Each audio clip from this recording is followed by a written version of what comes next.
Hello and welcome to another episode of The Grindbin. I'm Mike Wood. I'm Chris Mann. Today we're going to be talking about 1982's Jekyll and Hyde, Together Again. Never again. Hey, Bobby, I got the money. Yeah, I made the team. But you're a hooker. Get that goddamn thing out of your mouth. This book ain't got no real poetry. Hello, pizza man. We're gonna play a little game, baby. I just love fun and games.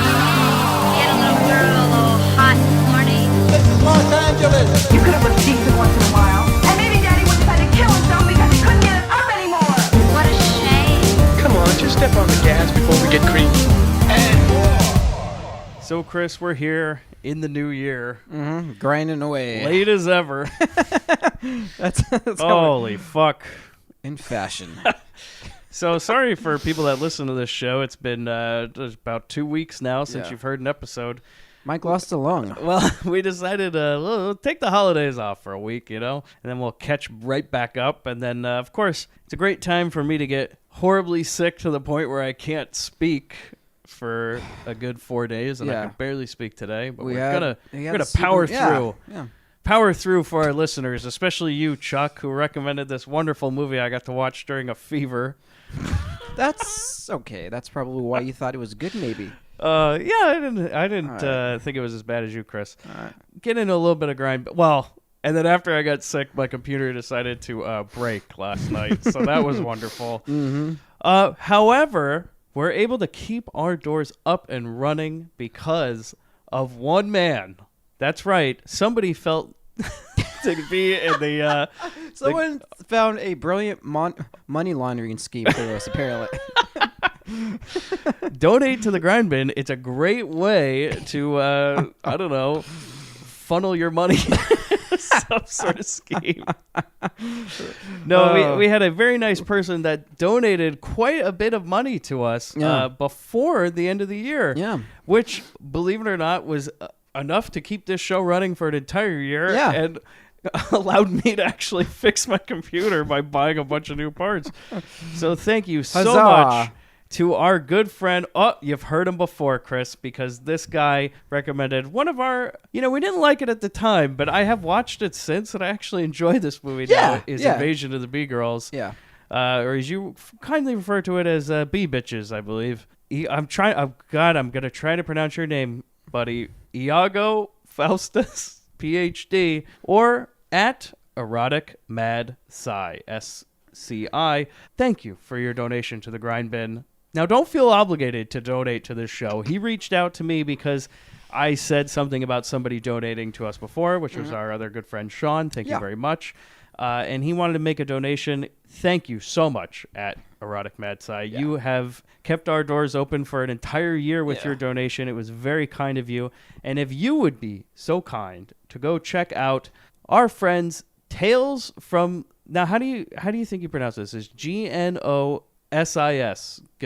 Gnosis? I'm going to say Gnosis. Tales of Gnosis College. It's at eroticmadscience.com. Yeah. Now, it is adult in nature. However, I'm assuming adults listen to this show. If you're a child who listens to this show, awesome. Yeah. Yeah. I hope you listen to it under the covers. And your dad barges in like mine and says, hands up the covers. You're like, oh, I'm just listening to a podcast. But why is that lotion open next to it? Oh, no. So that should put to bed any concerns that we were gone for 2 weeks, that we didn't just take the money and run. Yeah, we are did here. take the money and run. So Chris somehow got me back in this Yeah. country, and I was like, Yeah. all right, well, I guess it's not going to go that far. Mm-hmm. So, but thank you for your donation. All right, so we have so much grind business, but I can't even get to it at this point because we're so scattered. We're recording this episode as soon as we can to try and bust something out. There has been a new friend of ours there on the Facebook. I believe his name is Randy. Has so much Yeah. good Oh, yeah. information for like every movie we've covered. Thank you, Randy. We're going to start naming off some of these facts on the shows. I'm going to make a whole goddamn feature about these facts. And if you want to give us any more facts, that's wonderful. You can always check out the next movie that we're going to cover at grindhousefilm.com. I always post the name of the next movie on the website. And when he saw it was this movie, he remarked, "Boy, I hope you're not covering the movie I think you are." And I said, well, your fears are realized. So, Chris, before we get into it today, Oh, boy. let's take a listen to the trailer. Oh, is there a trailer?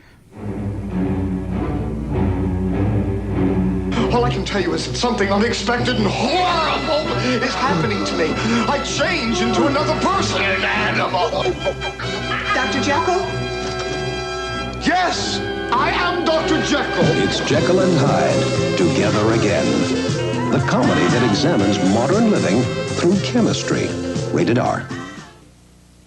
Now playing National Westwood Chinese Hollywood in theaters near you. It's like they're afraid to show you too much. That was Because just the TV spot. That's Oh, the only thing I okay. find. I think the DVD might have a trailer, so I Yeah. might replace it on there. So, Chris, what is your guess? 1982 budget wise, what do you Oh, think? God. For this, what I Yeah. saw? Yeah. Well, they had a lot of props and sets, so I'm going to say... This is a Paramount picture. Yeah. I believe. Is it? Yes, it is. $8 million. $5 million. How much do you think it grossed? Ooh. No, only $5 million, but this is 1982. Yeah. I'm going to say it did better than that for some reason. 3.7. Ooh.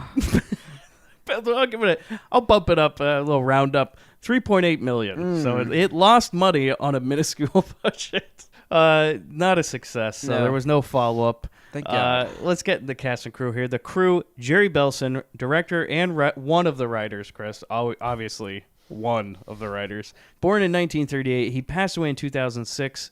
Only at the age of 68. He has 9 directing credits, but much more writing credits. Directing mostly TV, only 2 movies, which are this and 1987's Surrender, which he also wrote, which stars Sally Field, Michael Caine, and Steve Guttenberg. Yep. You've seen this movie? I know of it. All right, well, this is another in the long pile of Steve Guttenberg shit. Yeah. Oh, my God. Now, everybody knows, like, Short Circuit and all that, but go look at Steve Guttenberg's IMDb. If you don't know about the movies he's making, holy Lord. This was under the Guten turd. Shit. Yeah, Guten Turd. I love it. Guten Turd sitting on top of Turd Mountain here. Here's the synopsis of this one, though, for you. Ready? Oh, yeah. By the way, this movie was made by the Cannon Group. The Cannon Group. Here you go. A wealthy writer who has had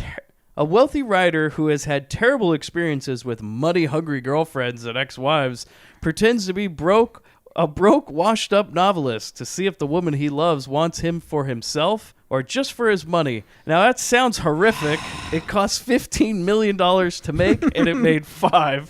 That was one of those real martyr in the making kind of movies. Guten Turd.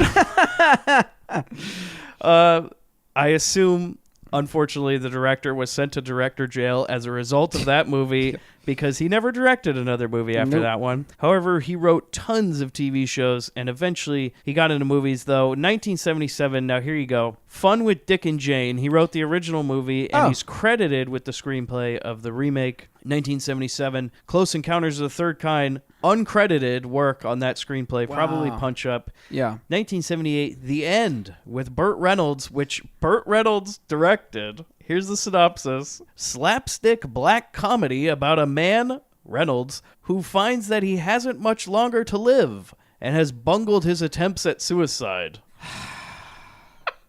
This one Sounds along like the a- lines of those Brewster's Millions kind of. It sounds like a real Reynolds classic. Yeah. In the vein of Smokey and the Bandit. 1980, Smokey and the Bandit 2. He wrote that. And then that's pretty much it. He was credited on the 2005 remake of Fun with Dick and Jane, but the movie was rewritten by Judd Apatow. There are 4 writers for this movie, including Jerry Belson. Another one, Monica McGowan Johnson. She writes almost... Now, this lady is a heavy hitter, Chris. Yeah. She writes every Albert Brooks movie. Like, every single one. 1979, Real Life. 1979, Americathon. Now, that was not an Albert Brooks movie, but listen to this. It's with John Ritter, Harvey Korman, and Fred Willard. In a story told in narrative flashbacks, a young TV consultant is hired by the president of the bankrupt USA to organize a telethon in order to prevent the country from being repossessed by wealthy Native Americans. That is the worst idea for a movie I've ever heard. I don't know what it is. You want to fire that one up? I kind of do. I want to know how that ends. It's a Ritter joint. I think he plays. Oh. I think John Ritter plays the president, so that might be interesting. Yeah, I mean, no, that sounds awesome. Yeah, we're secret Ritter fans. Yeah. We're big Three's Company fans. Yeah, you'll stay tuned. You know. Stay tuned. Such a pile of shit. I don't know DVD though. 1981, Modern Romance. 1985, Lost in America. 1991, Good Sports.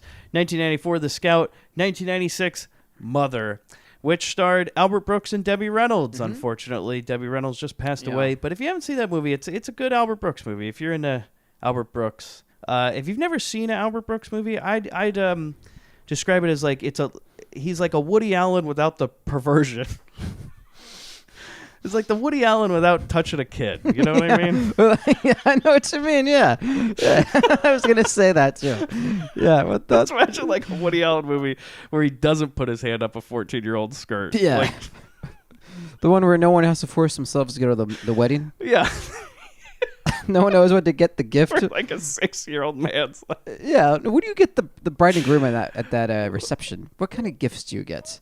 I don't know.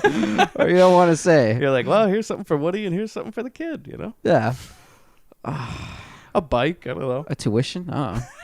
Tuition. Savings bonds. Oh, Lord.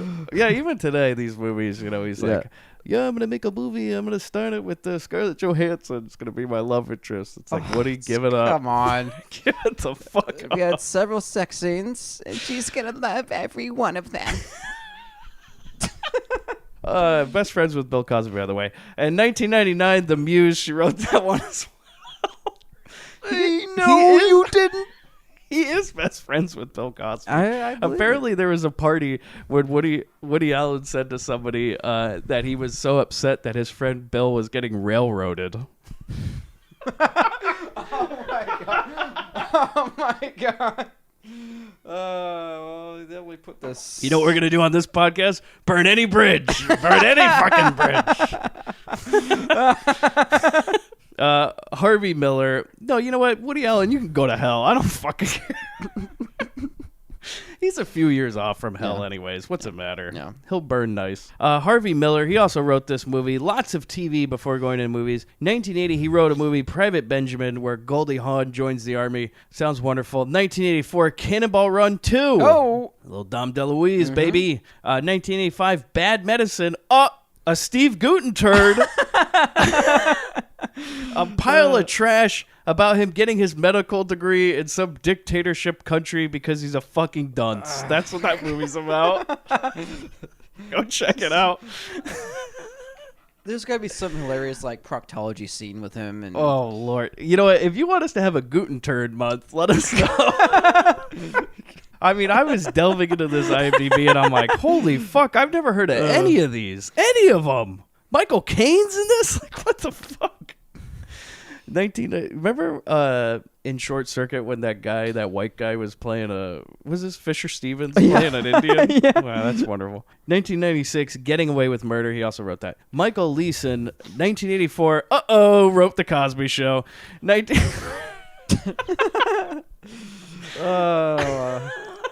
Railroaded.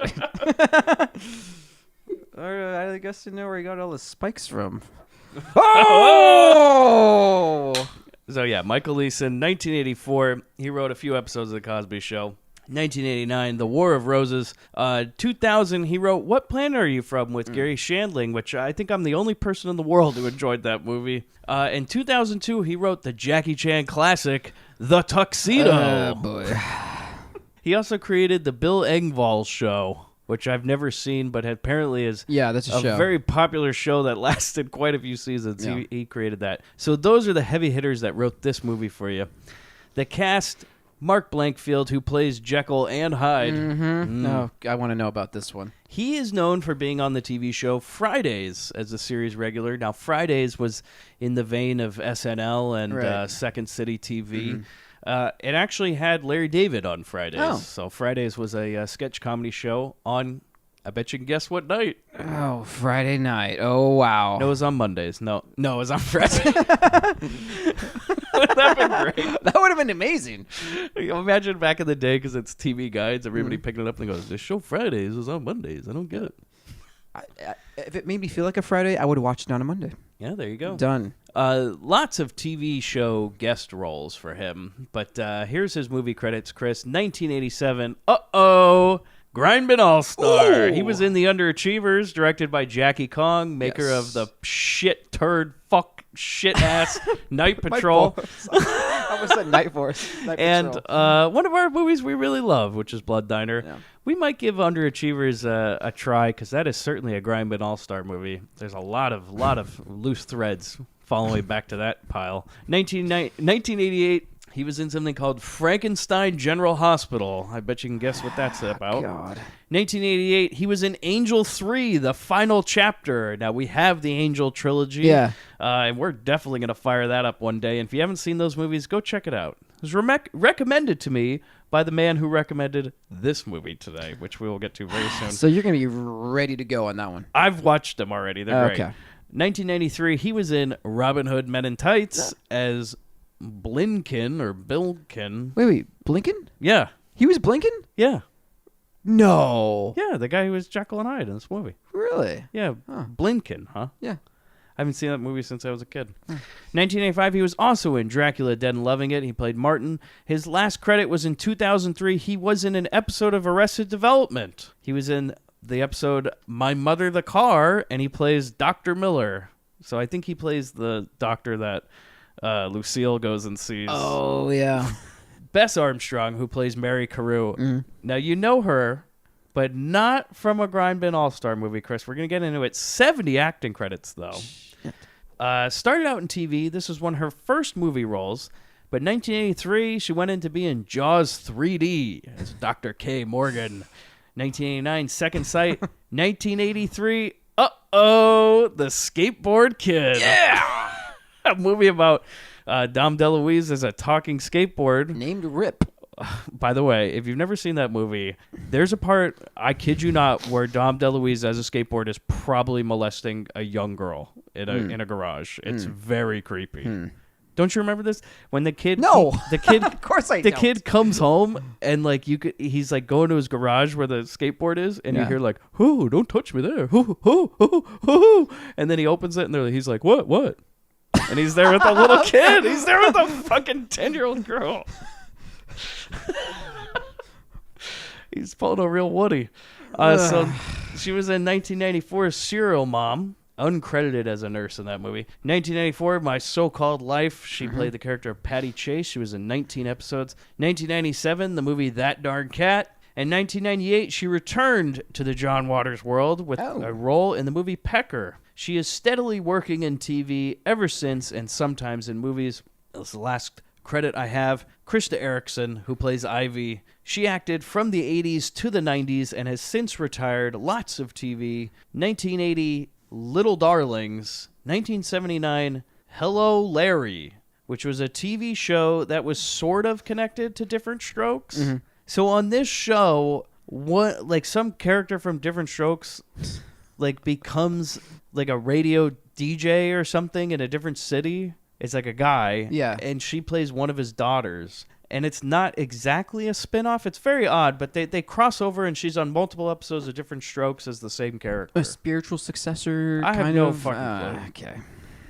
Sorry, it was a little before my time. 1989, Mortal Passions. 1992, Killer Image. Her last credit, 1994, a movie I fucking love. It's called The Paperboy. Go check it out. Oh, go check this one out. I'm going to have a whole month at some point, however long this podcast lasts. Who knows? Another week.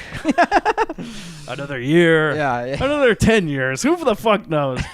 But we're going to have a Killer Kids month for sure, and The Paperboy is definitely one of those movies. Is The Good Son going to be one of those?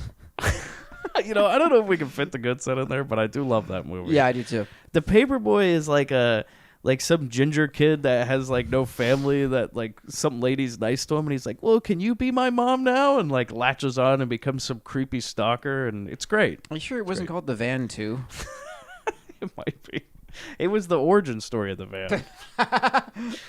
And it there- ends with flashbacks of him driving to his high school graduation. Yeah, there you go. Ooh. Now there are tons and tons more movies like credits, but you know what? We don't have fucking time. No. We don't have fucking time. We got to get on the movie here. But I am gonna. I am gonna send you one more. Actually, I have 2 reviews from IMDb, Chris, and I think you're gonna like these. Here's one titled "A Fun Factoid About the Nurse with Gazongas," written on June 5th, 2006, by Ham Chicken. Ham Chicken. It's HAMN Chicken, so ham and chicken. Yeah. One word. I like how you tried ham chicken. I like how you tried It is. that. It's ham chicken. He wrote it as one word. Are you on some cold meds right now, or? All right, ready? Yeah. This is sweet. The actress who played the nurse with the Gazongas is the same actress who plays Elvira, Mistress of the Dark. Another little tidbit is the actress who played the nurse who would give her wedding ring as the landlord lady of Roy in Kingpin. And she also Really? plays the mom in Detroit Rock City. Huh. This is the most glorious story ever told. It should sell more copies than the Bible. My parents played a part in suggesting the release of this movie to a local theater. The movie ran for a week, and we were one of 4 families to see it. Families? The lady who gave the go-ahead, friend of the family, was let go by the theater. I was 3 years old. Wait. I was given the go-ahead. I have burned through 4 copies on VHS and finally had it converted to DVD. It's beautiful. That's his review. Converted. So we might say Cassandra Peterson. I Who can't plays believe that. Elvira, Yeah. is the, quote, busty nurse in this Wow. movie. Yeah. Have you ever seen her at Not Scary Farm? Yes, I have. I've seen Elvira's Yeah. show, and it is horrible. Yeah. Yeah. We're gonna leave it Elvira at that. Live, avoid it. Yeah. Avoid it. Oh my God, that show! She was still doing like Blair Witch shtick. Yeah. You know. I'm like, Elvira, Jesus Christ, this movie's like fucking older than some people in the audience. Like, you need to get something new here. It was a good waste of an hour. It was like every joke's like Topical from 10 years ago. yeah, and Like- it all leads into some sort of like boob reference. Yeah. Her and Murray Langston would make a great duo. Yeah. So Jekyll and Hyde together again. Oh, here you go. Here's another review. We'll see if this one's any good. Jekyll and Hyde together again. Genuinely funny. 10 out of 10 by Merlin4646. April 29, 2006. I love this movie. Mark Blankfield was perfect for this role. More classic sci-fi horror films should be remade to this comedy level, which is at the very top of the line, in my opinion. A no-drink movie. You laugh so hard you will spill it all over yourself. Can we expect more? Let's hope so. I would like to suggest many movies for this type of remake. Mel Brooks made some remakes of classic films. He made some very strong contributions. A picture of Dorian Gray would be a good suggestion. I hope some producer or director can get into the idea and bring us new comedy to our screens. We are needing a good insurgence of comedy to keep our level of laughter higher than ever before. A good comedy fix. What the fuck was that? Like, I don't even know why I wrote that down. I'm reading this halfway through. I'm like, what the fuck is this guy talking about? And the taste is yet to be found. Oh, you know what? I do have a little bit of business. So I said to you, Chris, Yeah. that this was recommended by our good friend and contributor to the website, Chuck Rodriguez. Yep. Chuck, thank you for your recommendation. Chris is a big fan of this movie. But Chuck left us a voicemail, Chris. Oh. So we can hear what Chuck has to Would say love to hear in this. defense of this movie. Oh, put him up. In his own words. Yeah. Chuck, you may approach the stand. Hello, Grindbin listeners. Chuck Rodriguez here. And this week, Mike and Chris are doing a request of mine, the 1982 comedy, Jekyll and Hyde, Together Again. as you can tell by the title, it's a takeoff on the Robert Louis Stevenson classic, The Strange Case of Dr. Jekyll and Mr. Hyde, with a bit of a comedic twist.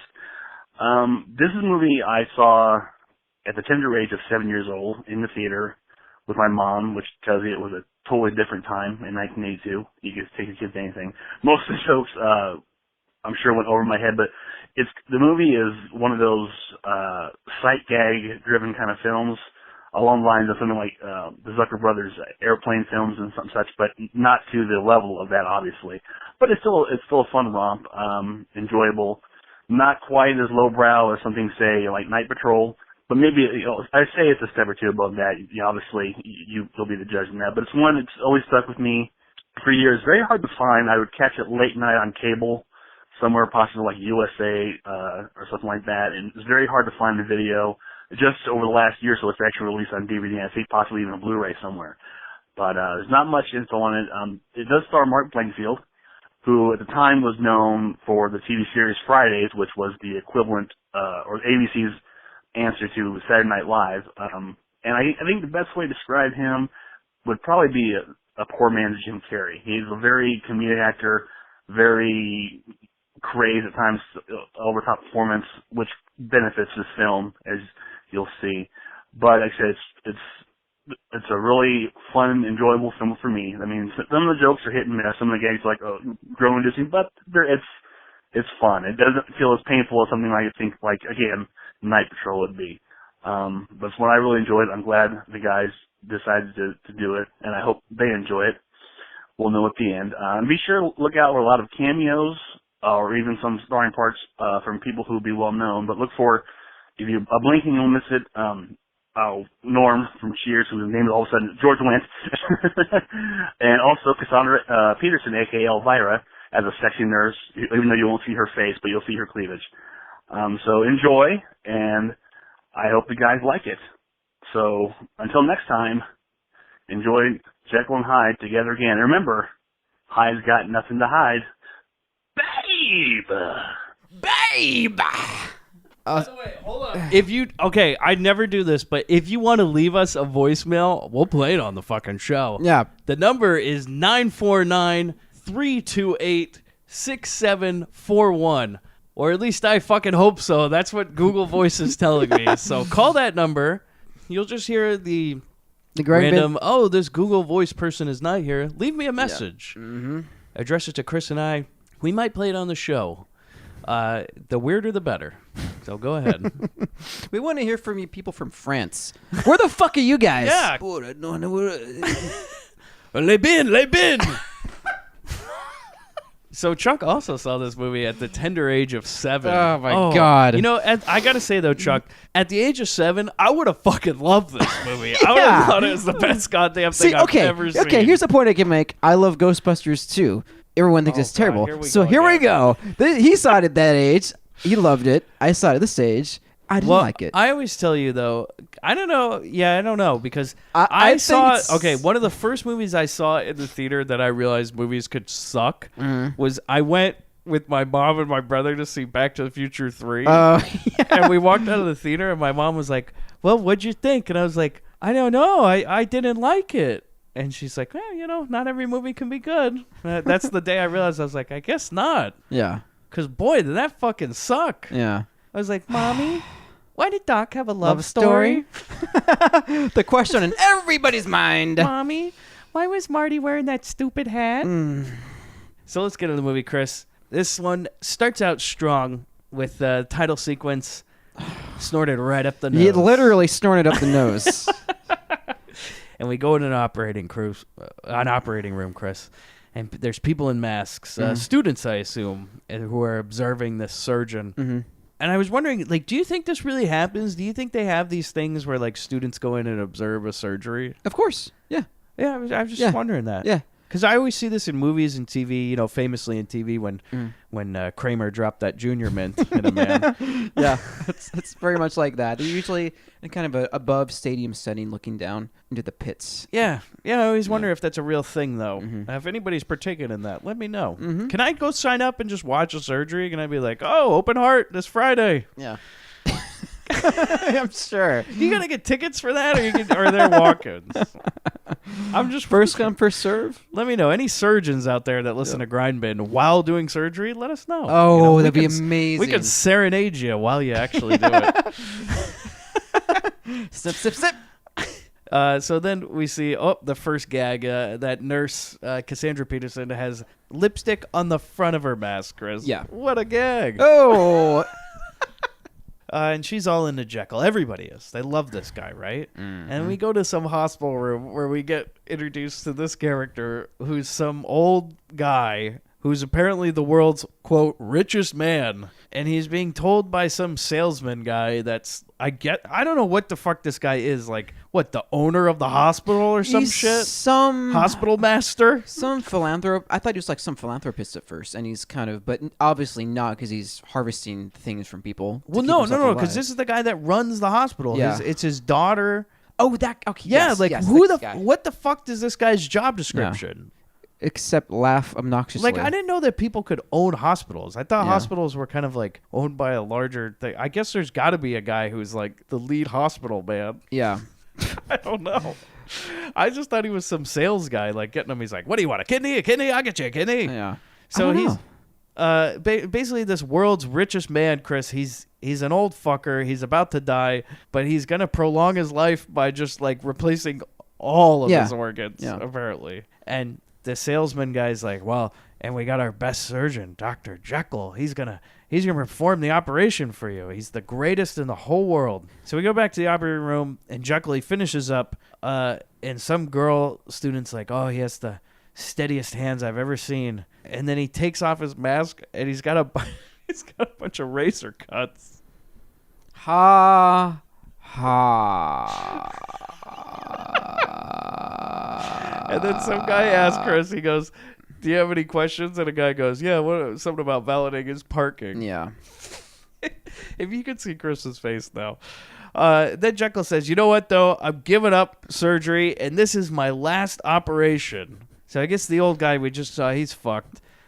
He says, I'm going to go be a researcher now, because I'm just going to decide to change my whole fucking profession. Yeah. All that school, all that, fuck it, you know?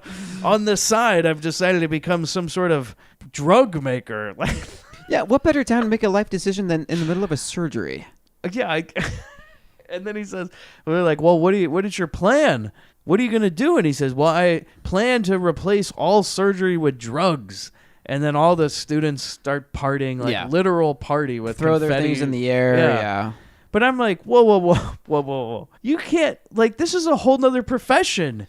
You can't just, like...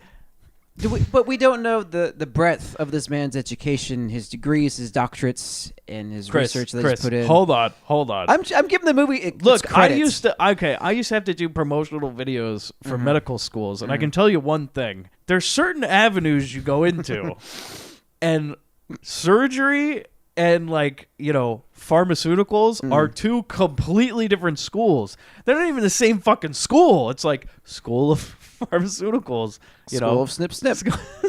School of surgery. You know, it's not the same. You don't get like fucking double major. You're not going in and being like, oh, I'll take some pharmacy classes. Like, you don't just like up and fucking decide to become like a scientist. But this guy, fucking genius, you know? He can switch professions on a dime, whatever. Although he's not very good at it, which we'll soon find out. No. Maybe he should stick to the fucking snip, you know? Hospital. We go to the hospital room. The old guy, he's fucking pissed, you know? He thought Jekyll was going to do the thing. So we go to the elevator, and that salesman guy, this guy, right? Yeah. That we'll keep seeing, hospital president man, is pissed at Jekyll, and he's like, hey... You're supposed to give this old guy all these transplants. It's the first, quote, total transplant. So, like, every organ ever, this man is gonna get changed out. And they get out of the elevator, and this man kisses a nun for no reason. And then do you know the way the nun's hat was? It was purposely looks like it's a paper plate and folded and cut. Oh, really? I didn't notice that. To look ridiculous, yeah. Well, nuns already look ridiculous. No, the penguin thing, yeah. So we find out that Jekyll is engaged to this man's daughter, hospital president's daughter. And Jekyll tells him, like, hey, stick it up. Tell the old man to stick it up his ass. And the sales guy, he's like, well, he doesn't have an ass. That's one of the things that's being transplanted. Apparently, I mean, this guy, he's nothing but like a fucking skeleton lying in a bed. Yeah. And in fact, there's these parts later in the movie where he doesn't even really have a mouth. He has like this computer mouth. Yeah. That's like a mouth in a computer. Like if you took the lips from the Rocky Horror Picture Show intro and put them into like a computer. Yeah. But somehow it's also connected to him. It's very odd. It's almost like a Kraftwerk music video. It's something out of it's really surrealistic. You know? Yeah. So the salesman, so hospital prison guy, he's like, hey, Jekyll, if you don't do this operation, I'm gonna like tell my daughter not to marry you or something. And then I guess that's it. Oh, well, Jekyll says something like, oh, well, she's not interested in me for the money. And then he just starts laughing and laughing and laughing. And then I do like this part. So Jekyll walks into the charity ward, which is apparently this room in the hospital that like goes back in time to like it's like we're in fucking Oliver Twist or some shit. There's like leaky roof and like buckets everywhere and like not only that, Chris, these people are dressed like it's fucking World War One. Like who the fuck wrote Oliver Twist? You know what I mean? Or like Christmas Story? Yeah. It's like out of one of these books. You know, this is like out of Jekyll and Hyde's world, like the original one. Yeah. It's like you walk through this charity ward and you've gone back in time. Like there's people dressed as fucking paupers. Like the budget didn't go that far to this part of the hospital. You know, they forgot to add a number, a couple zeros when the budget was allocated to this department. So he walks into the time warp and there's this nurse just in tattered clothing, just throwing like pieces of hard stale bread at people in their beds, and a homeless man's just wandering around with a cup like he's begging for change or something. And seriously, they're dressed like it's fucking Oliver Twist, and there's cobwebs everywhere, and the only light is candlelight. There's not even a light in this room. Do you think they built the hospital around this room? It's like a fucking dungeon, this room. It's like, well, you won't let us buy you, well, we'll have to build it around you. And he walks in and Dr. Jekyll's attacked by a bat. That was actually kind of funny. Yeah. Because he's not really attacked. He just kind of flies near him and he's like, yeah. just kind of waves it off. A bat. This is one of them bats. And so he goes to tend to the patients. One of them, by the way, is the Elephant Man, which I think was pretty funny. Yeah. And then, so Mary, his fiance, she just shows up into this room with like a shitload of shopping bags. Yeah. She's got like 10 goddamn Macy's bags hanging on her arms and stuff, which I'll get into later why this pisses me off so much. And she's walking around the room, I guess to just kind of show it off to these people and be like, hey, look at how rich I am, you fucks, you poor fucks. You're so poor you went back in time. Like, do you think there's a level of poverty where you literally go back in time? I think I've been there.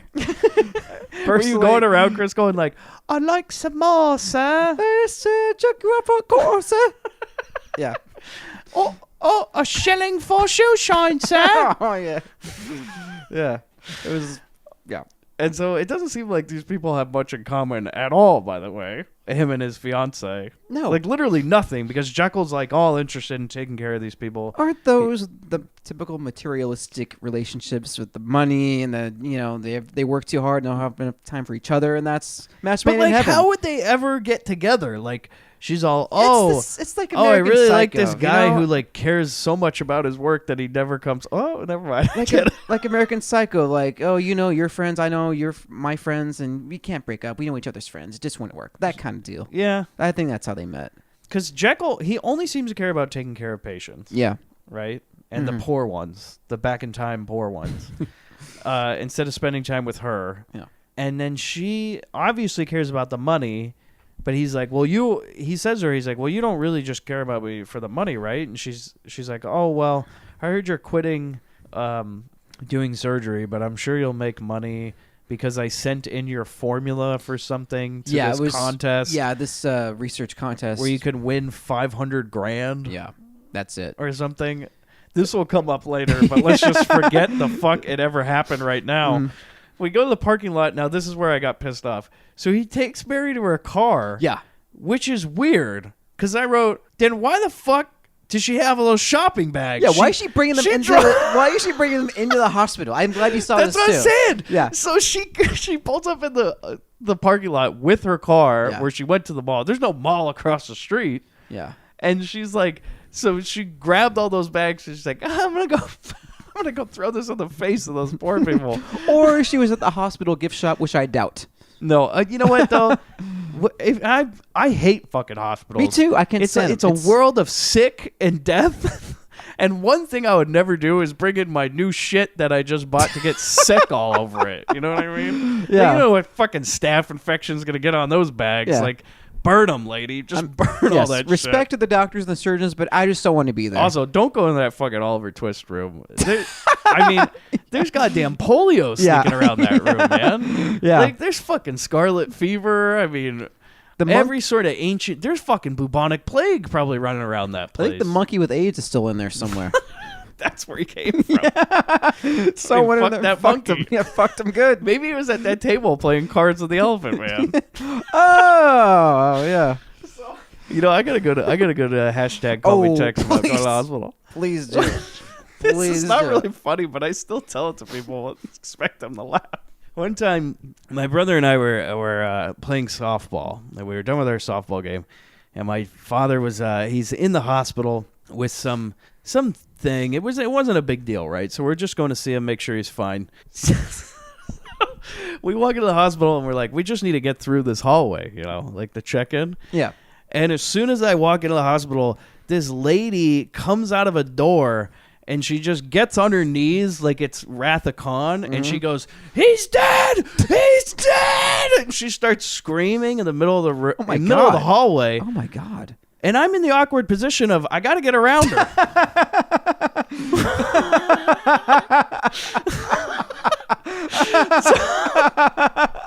So she's sitting there screaming like, "He's dead! He's fucking dead!" And all these people are staring, and I'm like, excuse me, just like trying to get my way through. Did she like step over her shoulder? No, I was like, I had to like kind of, go along the wall, like kind of sneak by her, like shimmy around her. Oh boy. Was Peter like, were you like going to Peter like, throw me the whip? Well, my brother has less patience than I do, so he's like, oh, here we go. Oh no. And I was like, oh, it's not a good idea to do this right in the front, you know? Well, when emotion takes you like that, put yourself in that position. Well, just not in the position of everyone else trying to get through. It's not a good position to be in when you got to get through. Yeah, thank you. I've done this before though. Like, I fucking hate when I've been at Disneyland and somebody decides to propose in the middle of Main Street. I fucking can't stand that shit. I had a season pass for a long time. I've seen it a lot. You worked there. I did. You probably saw it every fucking day. Every with day, these people. same spot. And they're like, "Ooh, I'm gonna fucking propose right in the middle of Main Street. Everybody's gonna love it." And I see this shit. One time, I kid you not, Chris, I was so fucking fed up with seeing it, I walked through the middle of it. I didn't walk through them. Yeah. But everybody's crowding around in a circle and shit. I just walked right through that circle. I'm like, you know what? This is great.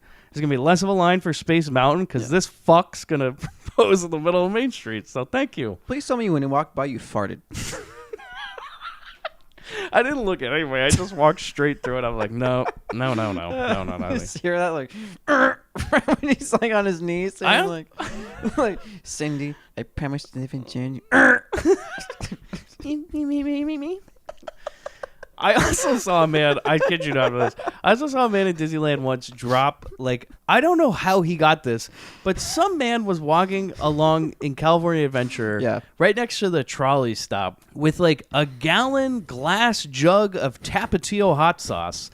Like a fucking milk carton glass bottle of Tapatio hot sauce. And you can't bring glass in the park, just so you know. This fucker dropped it right in the middle of the trolley track, and just glass and hot sauce go everywhere. I mean, everywhere. And it's like, how the fuck do you get that in there? Two, what the hell is he doing? He should. Why would you need that? I mean, so there's fucking glass and children running around, and everybody's like, "Oh my god!" I get bringing like booze and shit, but like hot sauce that much. Chris, this thing is like, imagine a glass gallon of milk filled with Tapatio, and this fucker drops it right in the middle of the... right in the front of California Adventure. Oh, yeah. I still don't understand that one. Because we have some screening procedures. I've done those. And, I mean, you can't even bring a wrapped present into the park. And some lady went... So you bring in a present, they're like, you better unwrap it. Yeah, I've had to make people do that. And they got pissed. Like, you gotta wear my daughter's back. And, like, she took it. And, like, ma'am, you need to unwrap this. And she's like, what? You know that? And starts, like ripping it apart and then, like, pounding into the box. Like, wailing on the box. Like, ripping it, like, to shreds. Like, yeah, you want my daughter's back. And, like this... Well, I think you're doing that on your own. I know, like, at papers this point. flying everywhere. The box is now in pieces. Like, the gift is now... You know, like, poor Barbie's now missing a head somewhere. Well, I did buy you a fucking Barbie, but that fucker in the front ruined it for you. Yeah. Happy fucking birthday! Basically, yeah. God bless him. So, Chris, we go back to the movie. So they're in their parking lot. Like, okay, he lets his wife go, but then his good friend, this plastic surgeon guy who will keep reappearing, shows up. And I guess he's supposed to be his friend, but, like, they don't like each other at all. They in fact, they kind of hate each other. Yeah. And he keeps talking... So he's a plastic surgeon, so obviously he's going to be like, Jekyll, take a little off the top there, a little nip, make you look a little bit better. Nip. So eventually Jekyll, like, dismisses him and goes into his quote, laboratory that the hospital apparently allows him to have, just this giant fucking room where he can do his experiments with beakers boiling all over the place and these tubes, and none of it all makes any fucking sense. It's like a Willy Wonka setup. It really is. He's making the fucking everlasting gobstopper with some machine. Fuzzy lifting drink. There's an old man and a young boy who've died going into a fan on the ceiling. Yeah. Weirdest fucking part in that movie. Yeah. You know, when I was a child, I used to, like, I liked the whole movie except for that part. I used to have fucking nightmares about that. I never understood why that was there. Yeah. So we go to that lab, right? And he's working on something, right? But basically all he's doing is cutting lines of coke.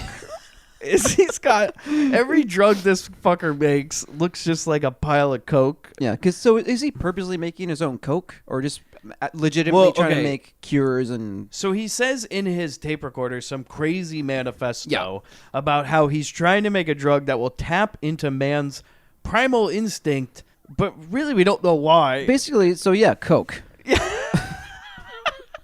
So the case closed, open and shut. So yeah, he's vending coke in this room. It works at 15-minute increments, You got to keep bumping those lines to stay hip. So he's like trailing off, and he looks around, and he does have this great part, Chris, where he looks at these mice that he's given the drug to, depressed mice, right? Yeah. And I do like that one mouse has hung himself, and he has a sign that says, "Goodbye, cruel world." Mouse. I did laugh at that. I thought that was really funny. I let out a loud, heavy sigh, if I do recall.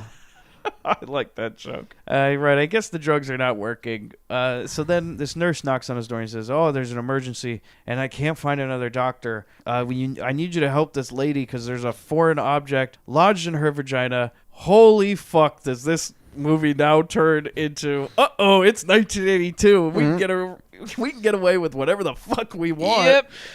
All ages 3 to 7, come on in. Jekyll walks into the room, and hey, guess what, everybody? You know what was still totally okay in 1982? Any sort of, like, Asian joke, Oh, my God. So, by foreign object, he means there's an Asian man. Okay, wait. The dialogue goes... The girl goes, "Come on, let's get this shit over with." Where's the foreign object?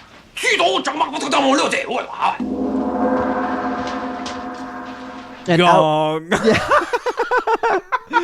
And they did a good job at hiding this guy because the guy kind of appears out of nowhere from, like, in front of her, hidden by her in the front of the camera. It was actually a good reveal. I mean, this guy, he is like the most stereotypical Japanese man you could imagine. Large rim glasses, combed over hair, right? He's got the combed hair, the large glasses, and he's like, "Ho, yeah, and it goes gong. There's an actual gong that plays.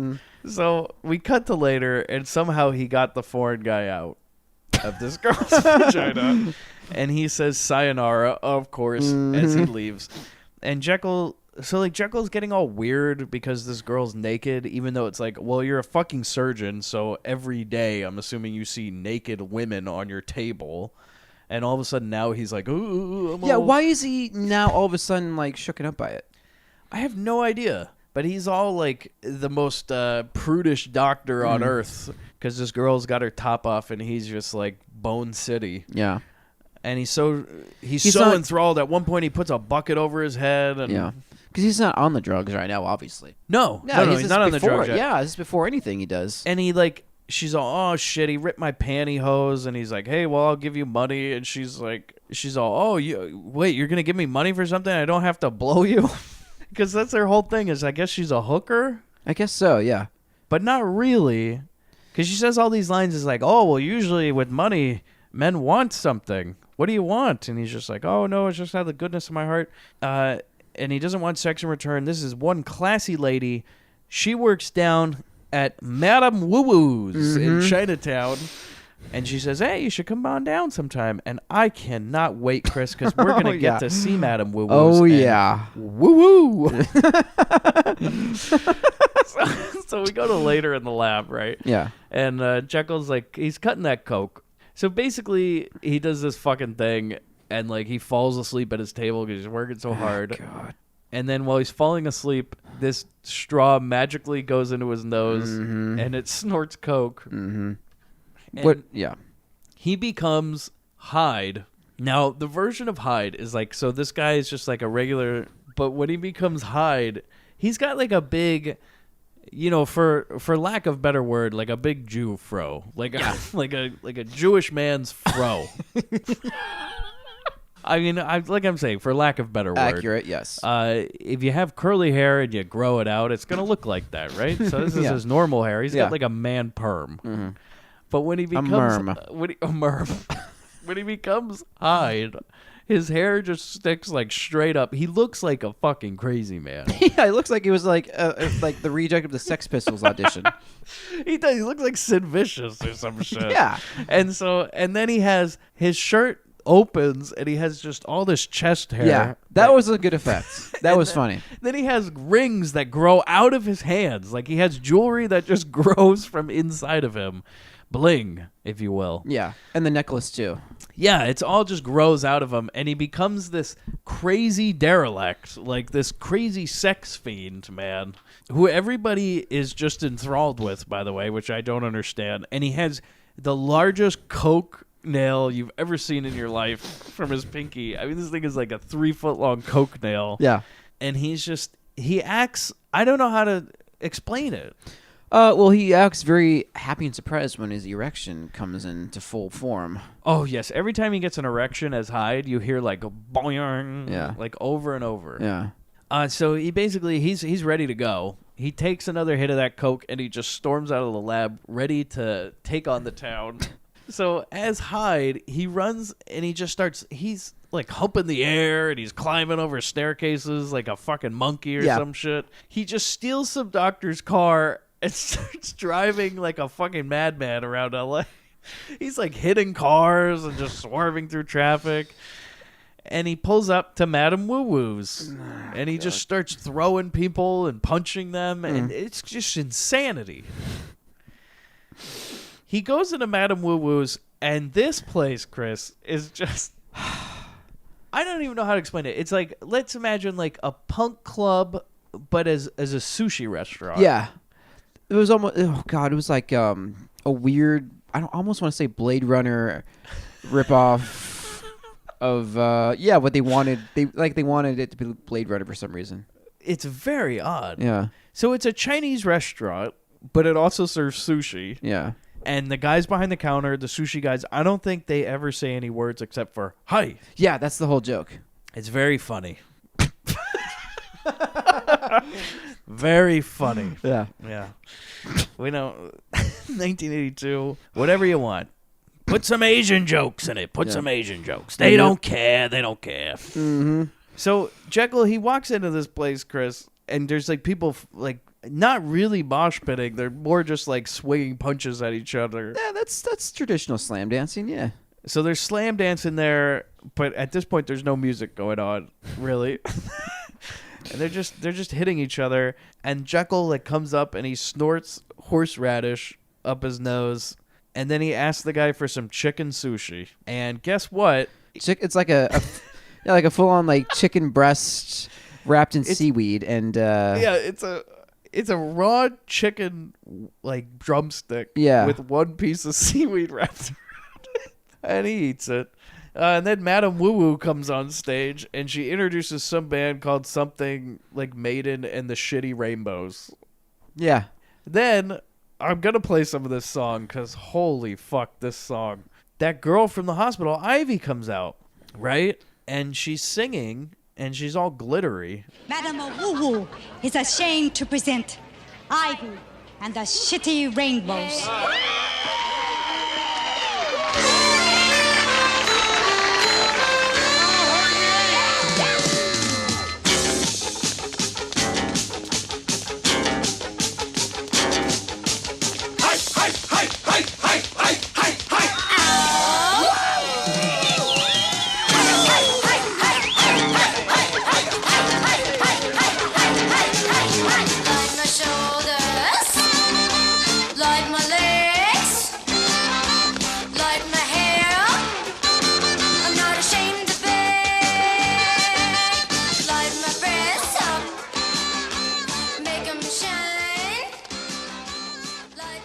And Jekyll's like going insane. He's watching her, and he's like some sort of like, you know, that Tex Avery like cartoon where they'll see a attractive woman and they're like, oh wooga, and they're just like, yeah. hey, hey, Yeah. you know, he's got the tongue hanging on the Yeah. ground and everything. Like, this is the level of depravity that Hyde is going through. Right. And he like at one point he takes a Polaroid of her and then he eats it. He's going insane. He's a live action Looney Tune. He is. He's like one of those like wolves or something from a Tex Avery cartoon. When they see a woman, they like fucking lose it. Yeah. The eyes are bugging out. That's what they needed, is a little eye bug out. Okay, you they know, would have the won Rodney me over. Dangerfield bug out, as Chris Yeah. puts it. Yeah, they would have won me over. So- tell you. So she comes over to Jekyll's table and he like pulls her inside this booth, and then this explosion happens and everybody claps and Madame Woo Woo sits at a table counting her money saying oy vey. And then so like I guess the singer, she grabs Jekyll and she's all you men are the same. I bet you think because I work at a club I'm an easy lay. She takes him right to a back room. She says, I bet all you think about is bed. She turns on a light and all there is in this room is a bed. And then she gets on the bed and she goes, so how do you want it? And names off a ton of positions and starts getting undressed. And then pulls out a mechanical teddy bear that starts humping her leg. And then Jekyll spills drugs on the floor, starts snorting it off the floor. And then they fuck. Like, Done. none of this makes any sense. No. It just goes from one thing to the next. Like, he sees her singing. She pulls him right into a room. Bang, bang, boom. No, We're there. He's just being manic and drug-addled and drug-crazed. That's all the scene is. So the next morning, he wakes up as himself in the bed, and the room's all filled with a bunch of shit now. Was there like I saw like popcorn all over the ground for some reason? There's like popcorn everywhere. Yeah. There's a bearskin rug or a dead bear. I couldn't tell which. I would Just the rather head. I would rather be a dead bear. Like for some reason they wrestled a bear that night. He was wearing its skin. You know? Afterwards, yeah. So then he sees the bills, and they all got his name on it, and he starts crying and wondering how far into the beasts of his ancestors he's descended. Yeah, into the muck. And then he looks over, and his sheep's there. Okay, I laughed at that. Because the sheep, like, neighs at him. Yeah. And he goes, that far? Yeah. And the sheep goes, yeah. All right, apparently he also fucked that sheep.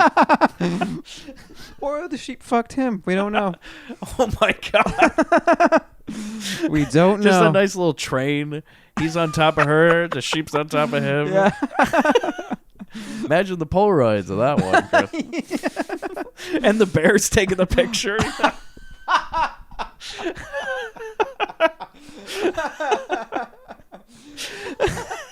Oh my god. So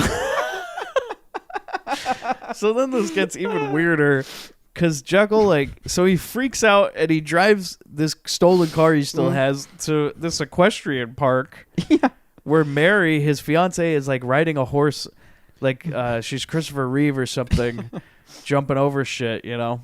And Jekyll starts running along with the horse. Now, he's not Hyde at this point. No. But he starts running around and, like, jumping over the obstacles like he's a horse.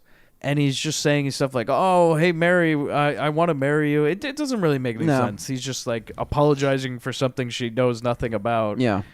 And then at one point, he just, like, runs through a wall and everybody claps and they give him an award. They give him, like, they put the wreath around his head, and the announcer, side note, the announcer was the hotel manager in Ghostbusters. Wing, bang, boom. That's wow, Chris. That's my level of obsession. That's a deep cut. Yeah. Like, oh my God, it's the manager from Ghostbusters. Holy shit. It's actually, I did say that out loud. I can't wait to bring this up.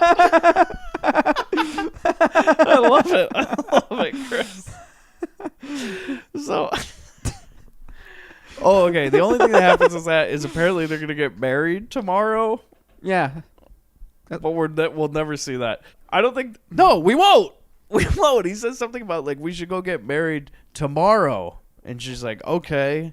So we'll go to tomorrow. I don't think that ever happens. No. And so this scene just ends. Great. We go back to the hospital. He pulls up in the shit car he stole. And he's tucking in his shirt, and some doctor says that Jekyll's always got his hand down his pants. Great. Yeah. Okay, so then we go back to that old dead fuck. I like this part, Chris. So for some reason, they're letting the donors introduce themselves to him. Mr. Testicle Man. By the way, they're not dead. No. These people, like, they're alive. And there's this guy, this redneck guy, who is just... He's wearing like a big belt buckle, and he's got like a real red shirt on. Yeah. And he's got his hair, his chest hair, just puffing out from it. He's almost the origin of Call Me Tex. He really. This looks like the man who tried to rape Chris in a van. Close. Very close. And so he introduces. Oh, like anyone who's wondering, that's from our Thrashing episode. Thrashing episode, wonderful episode. Yes. So. This man's apparently donating a testicle, and he's like, "Wow, you're rich, and I love it. I admire you, sir, and I love it because you're so rich." And he's like, "Oh yeah, you like me? How about both of them?" And this is when he has like, so the old man has this computer mouth that talks to him, but it just like whispers to like his assistant. Yeah. So the hospital president man will sit by this machine and it like whispers to him, and he's like, he wants both of them, and he's like, well, I can't give you both my balls, and he basically gets him up to $1 million. Yeah, they're wheeling and dealing for balls.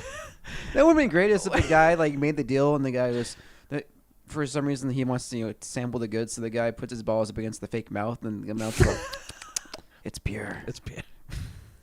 Well, there is the part where. The guy goes, well, for $1 million, I'll give you mine, sir. And he pulls down his pants. He goes, well, these do. Yeah. And he's just like, no, I want that guy's. I got a little chuckle out of that. And he says something. He's like, I'm all for capitalism, but oh, well, you say $1 million, yeah? Whatever, fuck it. So, he's got it. He's got it. That's it. That's all that happens. Yeah. So Jekyll's lab, he's like, all right, well, I got to flush this coke down the toilet. And then he like stalls for 5 minutes like a good drug addict and starts wandering around being like, oh, well, I can't throw it away because I got to weigh it and do all this stuff. And then he's in the rationalizing stage. He eventually like it kind of falls onto this powder. The powder falls on the table and he's like, oh. And he goes, wait, who's on the $1 bill again? I do like that. And he pulls out the bill and he goes, oh, Washington. And kind of goes it up and yep. He becomes Hyde again. Yeah. So we're in the hospital halls and like Hyde runs by and needs the testicle redneck. Because apparently the operation's already done. Yeah. He was like, he agreed to that $1 million. And his voice is all high. Yeah. Ha ha. Hey.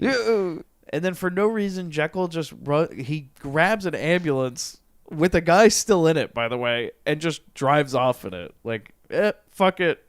Steals this thing. He goes... Okay, so in Madame Woo Woo's, he breaks in there and he's just like, hey, where's Ivy? Well, there is that joke. For some reason, in Madame Woo Woo's, the way they play cards is that the sushi chef takes a meat cleaver. Yeah, and because he's going to break the deck. Yeah. Split the deck, if you will, yeah. And all he does is just chop the shit out of the cards, and then somehow they're going to play a game out of that. Yeah. And Jekyll's like, hey, you guys know where Ivy is? And he's like, I brought drugs, and just throws drugs on the table. And they're like, she's at the grocery store. Yeah, they go crazy. Yeah, they go nuts. So then he goes to the supermarket. Oh, this scene. I do like this. So some poor sucker is loading carts in the parking lot, and I just rams the ambulance through all these carts.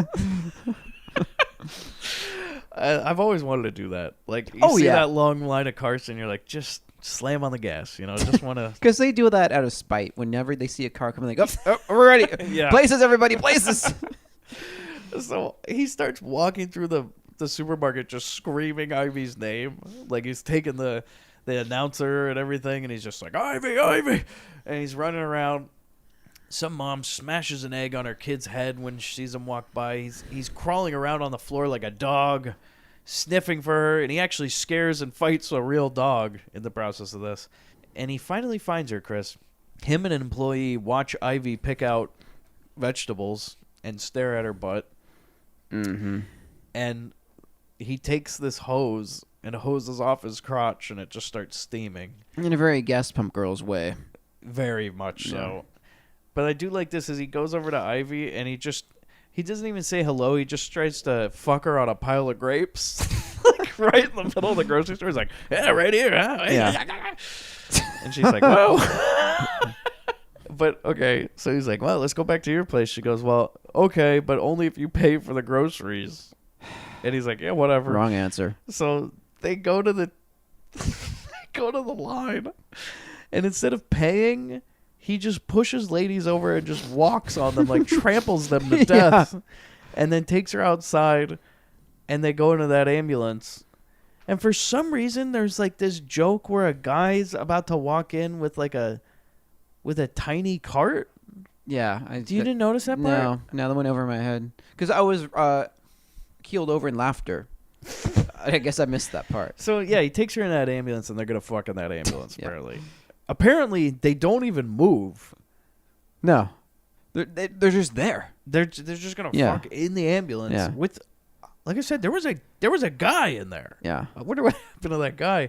But we cut to later, and then, like, Hyde just wakes up next to two sets of legs. So he's sleeping the old ass to ankles style, I guess. Like, he's got two sets of legs next to him, one black, one white, and the black ones happen to be a man's. So, look at that. He was so crazy, Chris, he fucked a man.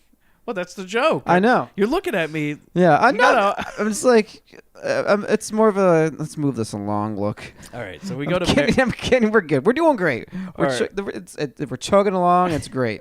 Isn't this bad? Is this another one of these episodes? No, this is actually better than I thought. I'm actually enjoying the movie now, hearing it more from this perspective of ours, than hearing it, than having to endure it frame by frame. So we go back to Mary's.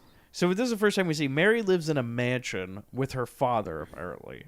In this scene, holy fuck, if you thought it was bad before. Now, you remember at Night Patrol when Chris said, oh, you think this movie has everything? Let's throw a little blackface in there. Well, this movie is not going to throw in blackface, but boy, howdy, are we going to throw in... some black jokes, Chris? Because Jekyll is sneaking around the top of this ledge, the second-story ledge of this mansion, and instead of like lawn jockey statues, oh god, they're black midgets dressed in jockey costumes, staring at him going across there. And you can obviously tell it's people, but were they really? Yeah, thinking well, there is one good joke though. Yeah, is because one of them goes, hey, there's a man on that ledge. He looks like he might fall. And the other guy goes, is he white? And the guy goes, yeah. And he goes, let him. So he sneaks up into Mary's room, right? Yeah. Now, this is when we find out that Mary and Jekyll are in like a 10-year-old's relationship. Mary's like reading a book on a seat with a framed picture of Jekyll next to her with like With a big lipstick kiss on it. yeah, like lipstick kiss.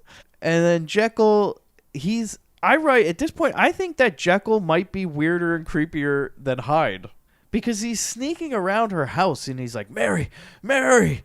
And he's trying to find her. And eventually he gets in her room. And for some reason, he says like, oh, well, he knocks on her window. And I'm like, wait, hold on a second. These people are adults. Yeah. You never heard of a fucking phone?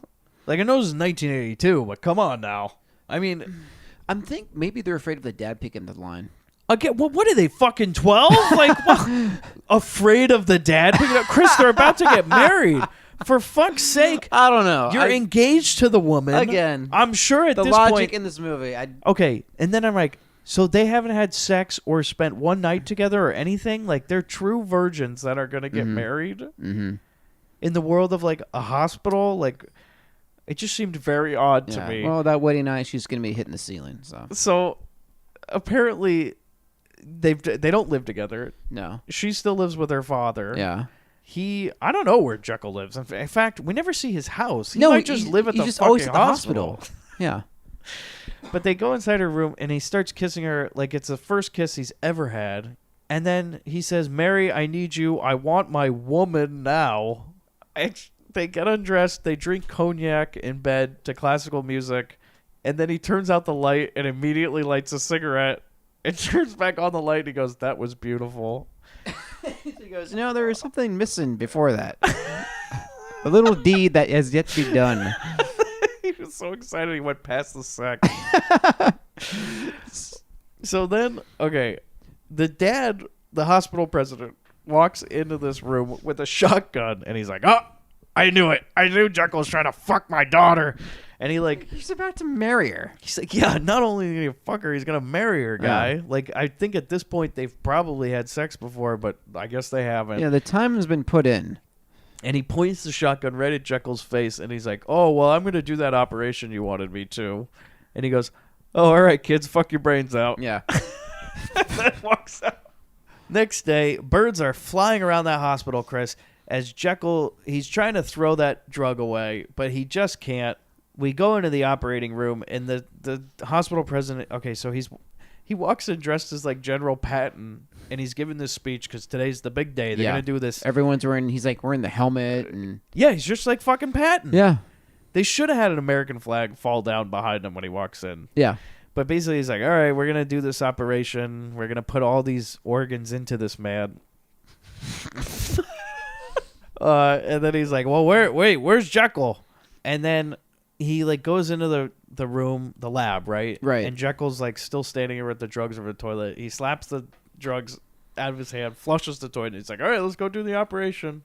So apparently Jekyll doesn't need the drugs. No, because this self-actuates itself somehow. We don't know how. So, well, Elvira shows up, and apparently that makes a man go from Jekyll to Hyde like that. Yeah. Because he goes into this room, and he's like, all right, let's do the operation. And then all of a sudden, he sees her cleavage, and he goes, and then he just starts becoming Hyde all of a sudden. And he just pulls out her boob at one point, and his hair's flipping out. And I did like, though, that they bring in a buffet tray, like full like of it's the cold organs. Cuts. Yeah. So they got all this old fucker's organs, like, on this tray. Yeah. Yeah, like they're cold cuts at the deli or Yeah. something. And they all got the little sign on what they are. And then, so he becomes Hyde and then flips out and he knocks up the tray and all the organs fly everywhere. I think he actually says cold cuts when they go flying. He says something. And then basically the whole operation's ruined. And the hospital president's like, well, just cut me open. So I guess he's just going to sacrifice himself. And then we go, okay, here's a good scene. We go to the plastic surgery room, and that plastic surgeon, quote, friend of Jekyll's is back. And he's like telling some lady, he's like, all right, well, I'm going to make your boobs bigger with this new technology where there's not even, we don't even have to operate. Just hold on, let me turn on this machine. And so basically he like turns on this machine that blows her boobs up like they're balloons, right? Yeah. And like Hyde comes in and he's all fucking going crazy, and now we find out that the plastic surgeon's gay, and he's all into Hyde because he's a sexy animal apparently. And then Hyde jumps out of a window at one point, and the plastic surgeon guy looks over. He's like, "Oh shit!" And he's blown up this lady's boobs to be like, they're like circus boobs. Yeah, they are. They're like if you touched one with a pin, it might pop. And she's walking around, and he's like, "Oh God, I'm so sorry." She's like, "No, I love it." No, Herman, I love this. This is perfect. So basically, this fucking ends with like, all right. So Hyde, he goes back to his room, and then this nurse lady comes in. She's like, "Oh, you got this telegram. You won this contest. You won $500,000." And that's it. Yeah, there's not much to be said. It's like, oh no, how could she? She betrayed my trust and loyalty. Well, there is a part where he steals a rich lady's car, and to get her to shut the fuck up, he puts her head through the sunroof. Oh yeah. And someone thinks it's a siren. He puts her head through the sunroof and then pushes the button, so she's like stuck with her head on the roof. Yeah. And she's just going, I did like that. You see, when it's discussed like this, when it sounds like we're pitching a movie idea, it sounds better. This is better than it was executed in my mind. But to you think it was great. It's terrible. But then we go to this arcade, right? Yeah. It looks suspiciously like the arcade from Joysticks, which is another movie we covered. Yeah. And so basically Hyde finds Ivy. She's playing games. He's like, "Hey, come with me to London. I won all this money." She's like, "No." For some reason now she doesn't like him. It doesn't make any fucking sense. So he kills her inside a machine for some reason. And a chicken flies out of it. And then he just runs out and he's like, "Oh, I guess that's over." And now she's going to chase him down and kill him, apparently. She pulls out a gun and she's like, "Oh, I'm going to kill that son of a bitch." For no reason whatsoever, we go to London. Because the contest is being held in London, but that's another for some reason. It's Lord. So this movie ends with him going to London and Ivy chasing after him with a gun. And for some reason, his fiancé and the plastic surgeon are already in London awaiting this award ceremony. Because, he's being honored. Oh, and guess what? There's a good joke, everybody. The Queen is there. And guess who the Queen is? Why, it's a gay gentleman.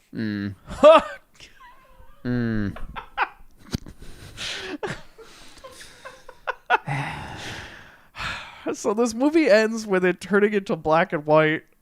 And for some fucking reason, there's some roof chase. Well, you forgot about the musical number. We don't need it. Wait, out of nowhere. Wait, yeah. Okay, he go jumps ahead, like Chris. the Tarzan rope swing on the stage, and somehow he's choreographed a sing and dance number with these three singers out of nowhere. And yeah, he does that. There's also a part where George Chakiris, who's apparently an Oscar winner, I don't know this one. This is a little before my time. Is presenting the prize, and they keep saying, "Oh, thank you for being here" or something. Great. And then there is a part before the musical number where Jekyll starts doing stand-up jokes, and some guy gives him rim shots as he's doing them. And of course, if we haven't had enough racist jokes yet, what do you think? 1982, Chris? Do you think there's a joke about an Arab man fucking a camel? Why, yes, Mike, I think there is. You're right. Yep.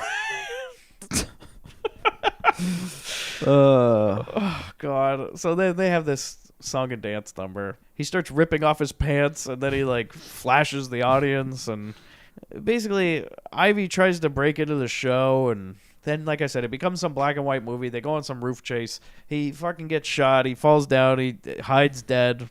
But he turns back into himself and leaves arm in arm with the girls. Yeah, both of them. Both of them. Now they both have them. Yeah. And then this movie ends, though, brilliantly. As they walk off, we cut to a tombstone shaking, which is Robert Louis Stevenson's tombstone. We pan down, and there's a skeleton rolling in its grave. Yeah. That was actually funny. It says ruined the bastards. And that's how it ends. Yeah. Recommendation? Nope. It's hard to recommend this movie. I did not hate it as much as you. I had to watch it in 2 parts. Oh, well, you got off easier than I did because I found it intolerable. All right, so hold on. We need a new ranking system, Chris. Okay. between our least favorite movies on this podcast. Yeah. Lunch Wagon, Night Patrol, and now. Okay, no, hold on. Lunch Wagon, Night Patrol, Black Devil Doll, Yeah. and now Jekyll and Hyde together again, Chris. Yeah. What is your ranking? Oh, Night Patrol. No, yeah, I want all the way down the list. So, Oh. worst one. Okay. Worst? Bottom, Yeah. bottom of the barrel? Bottom of the barrel. I'm going to say Night Patrol. Okay. Then this. Wow. This, Yeah. oh, my God. Yeah. You hated this movie more Yeah. than Lunch Wagon? Yeah. Holy fuck. And then Lunch Wagon. And then Black Devil Doll. Wow. Yeah. Wow. Yeah. Man, this was a real hate watch for you. Yeah, I was literally hating my life. So every minute. if you had theoretically, if you had to choose between watching this movie again or watching one episode of The View, what would it be? The View. Because at least The View would be topical. It might still have an Asian joke. Gong. Oh, no.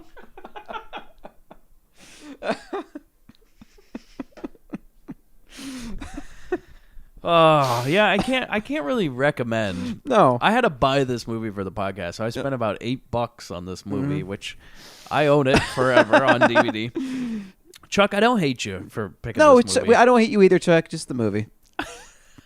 I enjoyed it more than Chris. I can't recommend it. No. However, if I did see it at the age of 7, I think I would have fucking loved this movie. Oh, fair enough. Fair enough. I saw it at the wrong age, so I'll give it. I'll find some child in the street who's between the ages of 3 and 7, make him watch this movie, and gauge his reaction in my barn. Call me text.